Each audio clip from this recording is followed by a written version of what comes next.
Hey, and welcome to my first episode about the case swap in the MR2 Spyder. And I make these videos in stages, so my clothes might change and stuff. So first I want to talk about the little parts that you need. So first thing would be the engine, of course, EP3 for example, engine with the original gearbox, and those are the two main things you really need, right? Really. Otherwise, there's no case swap. So you can choose the K24, which is different. You might need a few changes and a few things extra. So I'm talking about the K20A2. In the K20A2 UK one, you just need a full engine. You don't need the engine loom, but you do need the charge loom. So it's basically being cut off from the original engine part.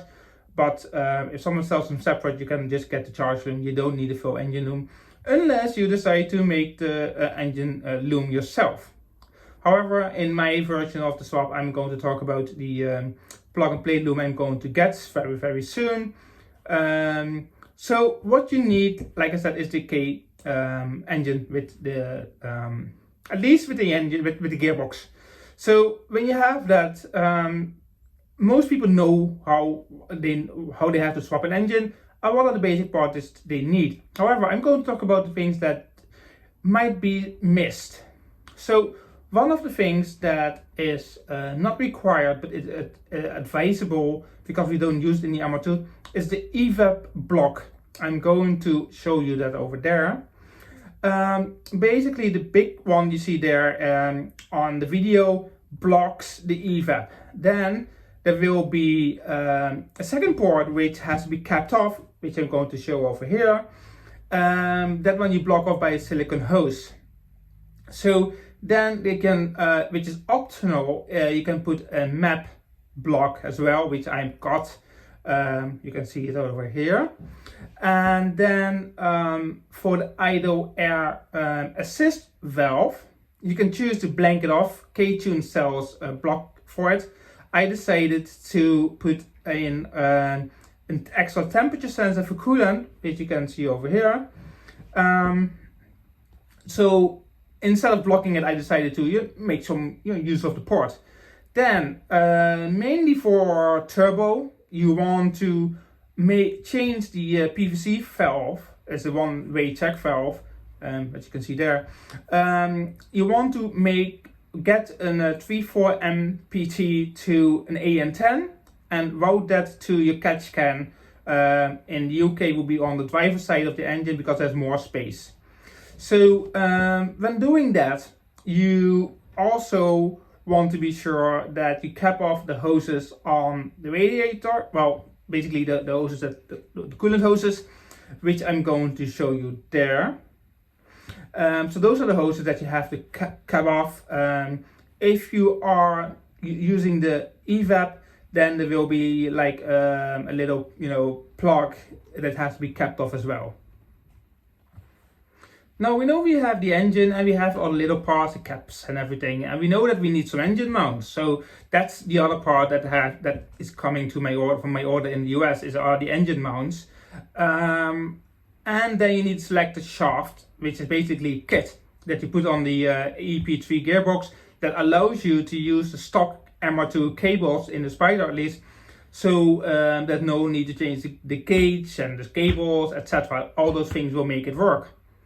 So by having those looms, and you have the motor mount and the cables, and you have the sorry, not the cables, and you have to select the shaft, etc. Then the other thing you need is an ECU. Like you can use a K-Pro, you can't use a stock ECU. Just keep that in mind. So because a stock ECU won't work, so you need to use, because of the pins and everything. So you need to use or K-Pro or AEM or even EMU Black or Link G4, whatever you feel like. So most swaps are based on K-Pro, which I'm not going to use because I already had my ECU. So in this case, for me, it's not required. Then the other thing is you need the drive shaft. So the drive shafts are a part, it's a bit hard. Basically what you need is you need to use the inner drive shaft from the original Honda EP3 and then you are using your custom drive shafts that are being used to basically plug in there, and that's it.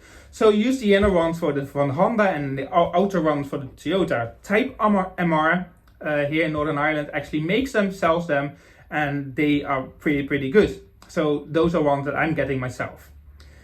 Then you need a custom hose, which is a Dyco hose. I will put the part number in the description, and also you can see it over there. So that's the hose that you need. Otherwise you need to get one of those rotatable thermostat housings, and they aren't great, so you don't want that. This hose should fit on the MR2 and the K20 perfectly without any problem, hopefully. So I have ordered it. It arrives here by the 18th of December, so I can't show you how it looks, but basically, you know, it should fit straight away. Then the other thing you need is to be able to fit the stock hoses for the water. You need about 4-inch coupling, and you need to cut it off in the middle, because they are a tiny bit too short. So I'm going to show you that when I'm doing the swap in one of the later videos. But the 4-inch coupling is what you need as well. So for example, we don't need the EP3 adjustable pulley either, as in UK, will in the US, because I don't think they have an EP3. You do need that. So as you can see over there, that's the pulley that we get on the EP3, which should be included in, you know, when you buy the engine. So you don't have to buy an adjustable pulley if you're not running AC. I will show you the belt configuration over there, basically how it runs. So if you have that sorted, you don't have to buy an 80-pound adjustable pulley. It saves you some money as well. Now, depending on your setup, you also need an O2 sensor. In my case, I'm using turbo, so I can use a wideband O2 sensor, LSU 4.9, which is the best in my opinion. Connected straight to my ECU. However, if you run on data, you need to be sure that you connect it, you know, correctly to the right pins. Otherwise, you will poof, blow up your ECU. So you don't want that. I'm going to run dual O2 sensors. One is going to feed my ECU, and the other one is going to feed my gauge, because of AFR purposes. So that's something you need as well. You don't use the narrow band sensors. You can use them if you really want to, but I suggest just to get a wideband. They are not that expensive. So that will be another thing that you need in this setup.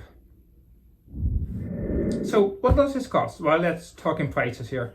So the K20 base swap, for me, everything I bought for the K20, especially for the K20, is £1,634, which includes upgrades that I need, things that I don't really need in a sense, but I bought them anyway just to make it easy. Then I have £575 in upgrades on the K20, which includes water pump, etc, etc. And then there is another 100 quid on top of that for taxes and shipping. Taxes might get a bit higher because I have to order some other stuff as well. So in the end, in the final video of this whole swap I'm going to do, basically I will tell you the total price. But let's say if I scroll down here in my list of what I bought for the K20. So like I said, it was about 900 for the engine and the gearbox. Then the mounts, the selector shaft, the clutch line extension. That's something you need as well, because it's about this much short, and where I bought it from, they sell a clutch line extension. Makes it a lot easier. Which was 15 quid. Then the harness, which is the basic one I bought, was 263.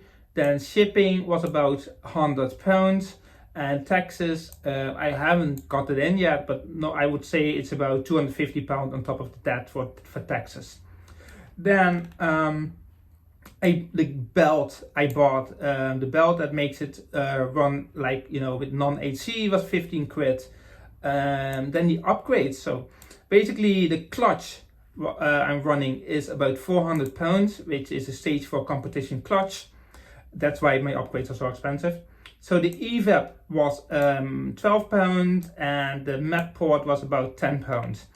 Then other than that, I have a few bolts like the AN like M14 to times 1.5 to AN10, which is for the PVC valve, to your catch can, which is 7 quid. I ordered some hoses that I didn't need, or plugs that I didn't need in the end, so you know, there's waste of money, but it doesn't matter. 2 times Honda oil filter, good ones. I should have an example here. Yeah, here we go. Those 16 quid for 2, which is a pretty good price. Then the thermostat, I ordered an Japanese thermostat, 30 quid.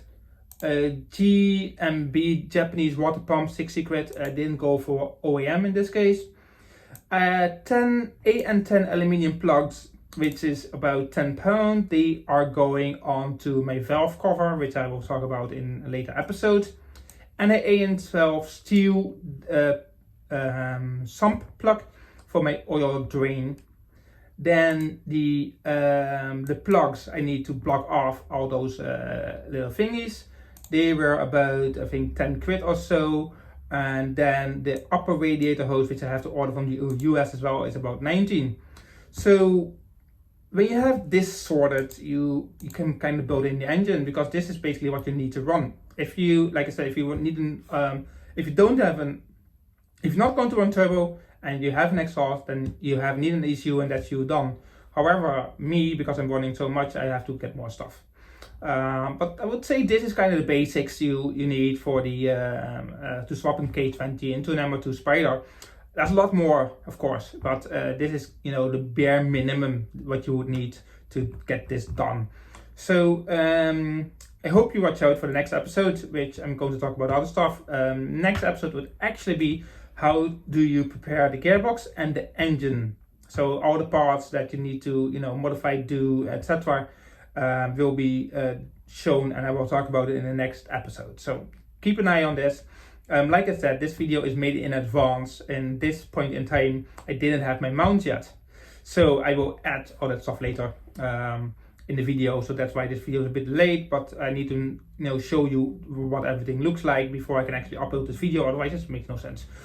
Remember that I said in the US it's different than in the UK. For example, we have on our cars, on the EP3 engines, we in the US they talk about capping off hoses on the, you know, the hard pipe of the engine, which we don't have, for example, in the UK. So that's why I'm making this video, because in the UK it's a bit different than it is in the US. So if you have an UK EP3 engine, which it's about the same from Type R, this video might be very useful. So anyway, keep watching if you like, and if you follow and subscribe to my channel if you feel like it, if you want to see how to swap the parts into an MR2 Spyder.